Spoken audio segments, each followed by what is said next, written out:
Vamos a calcular la velocidad de salida de un chorro y el caudal o flujo volumétrico que sale precisamente para formar ese chorro. Entonces vemos que es un chorro vertical. Para eso vamos a utilizar la ecuación de Bernoulli.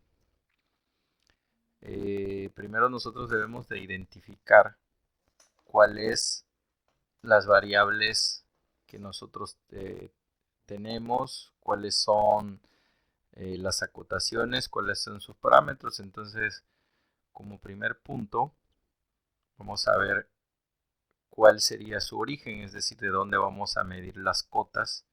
Entonces vamos a suponer que desde donde sale el chorro es el origen, es decir, eso es igual con cero, todo lo que esté por arriba entonces sería positivo y por abajo sería negativo, que no tenemos casos hacia abajo, ¿no?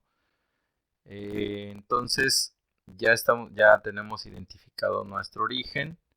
Ahora vamos a identificar lo que son los puntos, como el chorro va de abajo hacia arriba, entonces ese sería nuestro punto 1 y hasta dónde llega sería nuestro punto 2.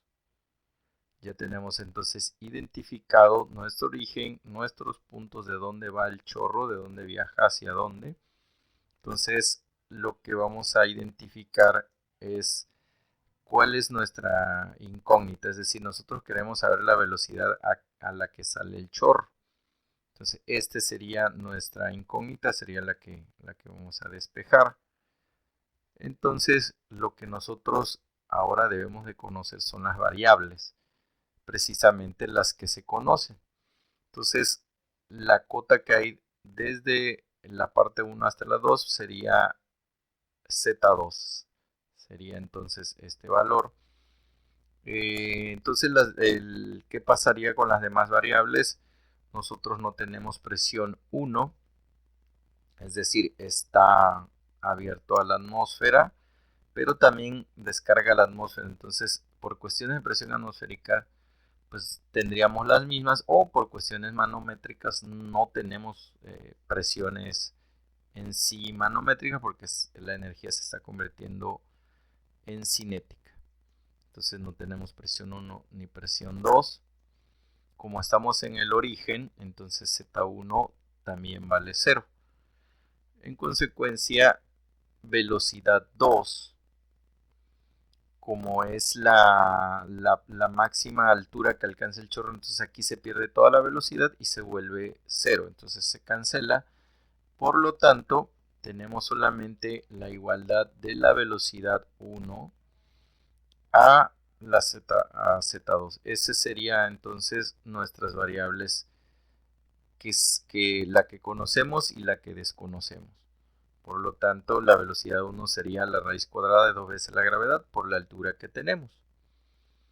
Ok, con eso ya tendríamos la velocidad a que sale el chorro para alcanzar cierta altura. Si queremos saber cuál es el flujo volumétrico, caudal o gasto que sale para formar este chorro, utilizaríamos entonces la ecuación de continuidad. Entonces la velocidad 1 sería la velocidad con la que sale el chorro y el área sería entonces el área donde está saliendo el chorro. Es pi por diámetro, que al cuadrado sobre 4 sería el área de una tubería, sería entonces esa área.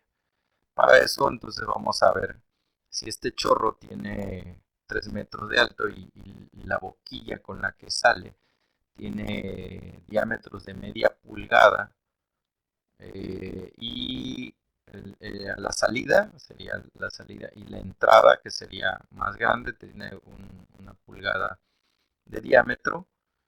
Entonces este sería la boquilla, tendría un diámetro de media pulgada aquí en lo que es la salida. Entonces, con eso nosotros podemos primero determinar la velocidad con la que sale de la boquilla, que sería 2 veces la gravedad por Z2. Z2 vale 3 metros. Entonces sería 2 por la gravedad por 3, da 7.67 metros sobre segundo. Tenemos que la gravedad son metros sobre segundo cuadrado. Tenemos que la altura está en metros, entonces son metros cuadrados sobre segundo cuadrado, pero a la hora de tener la raíz, podemos eliminar los cuadrados con la raíz y nos queda metros sobre segundo. Entonces, la velocidad tiene dimensiones de metros sobre segundo. Ahora vamos a convertir el diámetro de la boquilla de media pulgada a metros. Una pulgada hacen 0.0254 metros, entonces nada más que multiplicar 0.05 por 0.0254 y da 0.0127 metros. Entonces las pulgadas se eliminan y nos quedarían metros.